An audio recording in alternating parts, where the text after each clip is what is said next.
نحمده ونصلي ونصلي على رسوله الكريم أما بعد فأعوذ بالله من الشيطان الرجيم بسم الله الرحمن الرحيم ربي اشرح لي صدري ويسر لي أمري واحلل عقدة من لساني يفقهوا قولي ربي زدني علما ربي يسر ولا تعسر وتمم بالخير وبك نستعين اللهم فقهنا في الدين اللهم أرنا الحق حقا وارزقنا اتباعه وأرنا الباطل باطلا وارزقنا اجتنابه اللهم إنا أسألك الهدى والتقى والعفاف والغنى اللهم إنا أسألك علما نافعا آمين ثم آمين السلام علیکم ورحمۃ اللہ وبرکاتہ۔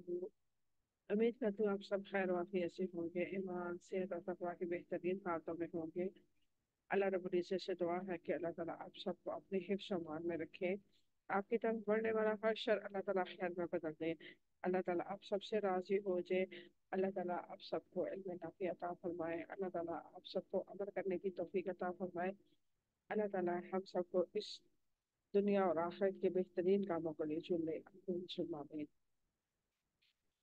الحمدللہ، اللہ تعالیٰ نے ہمیں مسلمان بنایا، یہ اس کا بہت بڑا احسان ہے، عظیم ہے۔ اس دنیا میں بہت ساری مذاہب ہیں اور سب سے افضل جو مذہب ہے وہ اسلام ہے۔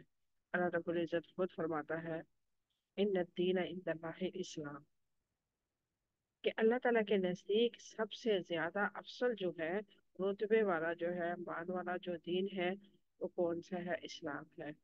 اب جب اسلام میں انسان داخل ہو جاتا ہے تو اس کے آگے بہت ساری شاخیں، جیسے کہہ لیں کہ سٹیپ بائی سٹیپ انسان اپنے آپ کو کسی سٹیج پہ لے کے جاتا ہے، ایسے ہی اللہ تبارک و تعالیٰ نے اسلام کی شاخیں رکھی ہے، درجات رکھے ہیں۔ جیسے جیسے انسان عمل کرتا ہے اللہ تبارک و تعالیٰ اس کے درجات بلند کرتا جاتا ہے۔ فرض کرے ایک مسلمان ہے، اس نے اسلام قبول کیا، اس نے 5 وقت کی نماز پڑھی، اللہ تعالیٰ کی اطاعت پر محبت عالی کی، اللہ تعالیٰ نے اس سے راضی ہو کے اس کو چن لیا، اس کو چھوٹی موٹی آزمائشوں سے گزارا، اور اس کے بعد اس کی زندگی جو ہے اللہ تعالیٰ نے اس دنیا میں بھی استواری بنا دی، اور آخرت میں بھی اللہ تبارک و تعالیٰ نے اس کی زندگی کو اعلیٰ مقام دیا۔ زندگی میں آزمائشیں، مصیبتیں، پریشانیاں جو ہوتی ہیں اللہ تعالیٰ کی طرف سے انعام ہوتی ہے، اگر ہم سمجھے تو۔ اللہ تبارک و تعالیٰ انسان کو کیوں آزماتا ہے؟ یہ بہت وسیع ایک ٹاپک ہے، اس پہ جتنی بھی بات کی جائے وہ کم ہے، لیکن مختصر میں آپ کو بتانا چاہوں گی۔ اس کا خلاصہ کلام یہ ہے کہ اللہ تعالیٰ عام لوگوں سے خاص لوگوں کو چننے کے لیے ایک پیمانہ رکھا ہے جس کا نام آزمائش ہے، اور جب وہ انسان اس آزمائش میں پورا اترتا ہے اللہ تعالیٰ اپنے چنے ہوئے بندوں میں ان کا شمار کر لیتا ہے۔ اکثر ایسا ہوتا ہے کہ انسان کا جو صبر ہوتا ہے وہ ختم ہونے پہ آ جاتا ہے، اس قدر تکلیف، اس قدر اذیت ہوتی ہے، لیکن اگلے ہی لمحے اللہ تبارک و تعالیٰ کچھ ایسی اس کو خوشخبری دے دیتا ہے، یا ایسا اس کو سکون دے دیتا ہے، وہ ساری اذیت، وہ ساری تکلیف بھول جاتا ہے۔ آج جمعۃ المبارک ہے، اور جمعۃ المبارک میں سب سے پہلے ہم حدیث مبارکہ کو دیکھتے ہیں۔ آج کی حدیث مبارکہ بھی اسی سے ریلیٹڈ ہے، صبر کے بارے میں۔ تو آغاز کرتے ہیں آج کی حدیث مبارکہ کا۔ اعوذ باللہ من الشیطان الرجیم، بسم اللہ الرحمن الرحیم۔ رسول اللہ صلی اللہ علیہ وسلم نے فرمایا انما الصبر عند الصدمۃ الاولی، صبر وہی جو ابتدائے صدمہ میں ہو۔ صحیح بخاری حدیث نمبر 1238۔ صبر کرنا بہت مشکل ہے، کسی کام میں بھی ہو۔ انسان جب صبر پہ آتا ہے تو بہت بڑے بڑے مار کے جو سر انجام دے دیتا ہے۔ صبر کیا ہے؟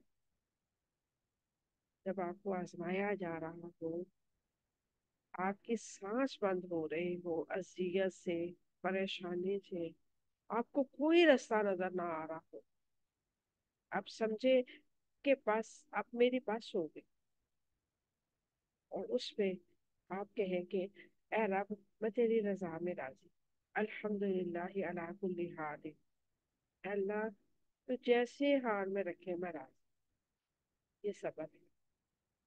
اور اس کو اللہ تبارک و تعالیٰ نے جمیل تب بناتا ہے جب وہ صبر کی آخری حد تک نہ کسی کے ساتھ گلا کرتا ہے، نہ شکوہ کرتا ہے، نہ شکایت کرتا ہے۔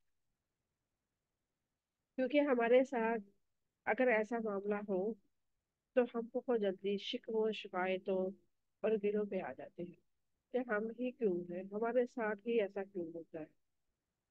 مصیبتوں نے ہمارے گھر کا رستہ دیکھ لیا، پریشانیاں صرف ہمارے لیے ہی۔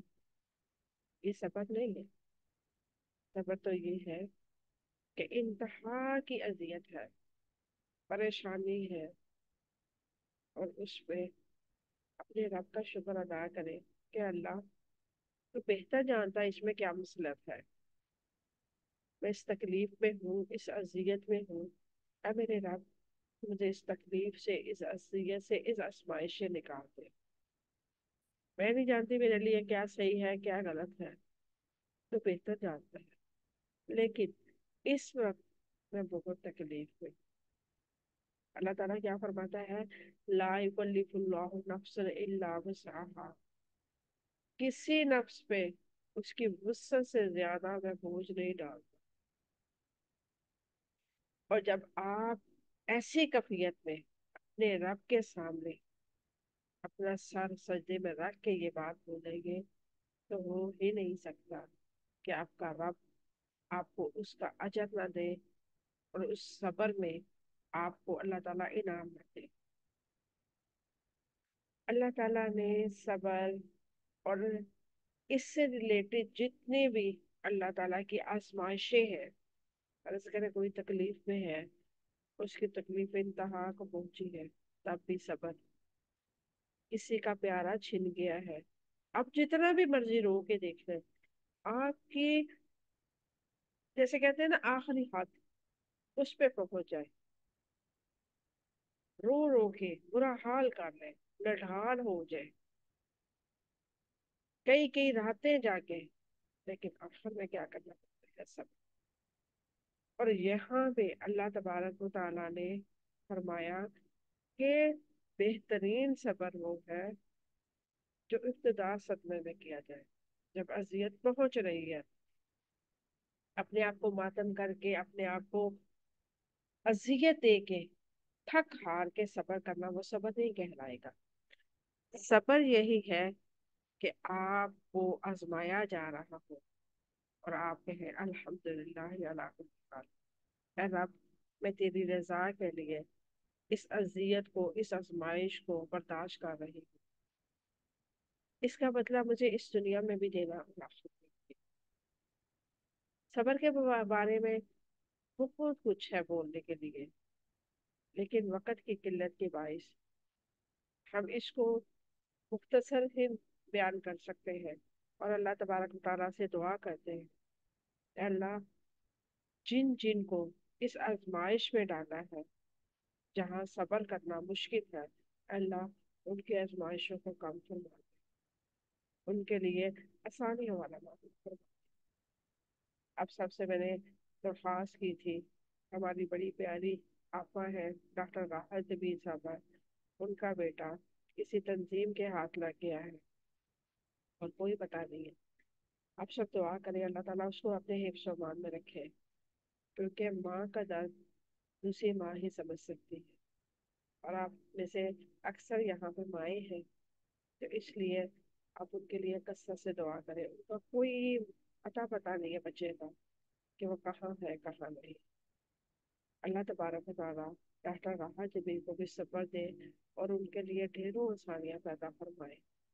ان کی حالت مجھ سے دیکھی نہیں جاتی، کیونکہ میں بڑی بہنوں کی طرح ان کو سمجھتی ہوں، اور ایسی حالت میں جب وہ میرے سامنے روتی ہیں تو یقین کریں میرا دل خون کے آنسو ہوتا ہے کہ میرے ہاتھ میں اگر ممکن ہو تو میں ایک لمحہ لگاؤں اور ان کے بیٹے کو واپس لے آؤں، لیکن یہ اللہ تعالیٰ کی طرف سے آزمائش ہے ان کے لیے۔ اللہ تبارک و تعالیٰ ان کی آزمائش ختم کرے، ان کا بیٹا جہاں پہ بھی ہے خیر و عافیت سے اپنے گھر واپس آئے، آمین ثم آمین۔ چلے جب روٹین کے لیسن کی طرف ہم چلتے ہیں،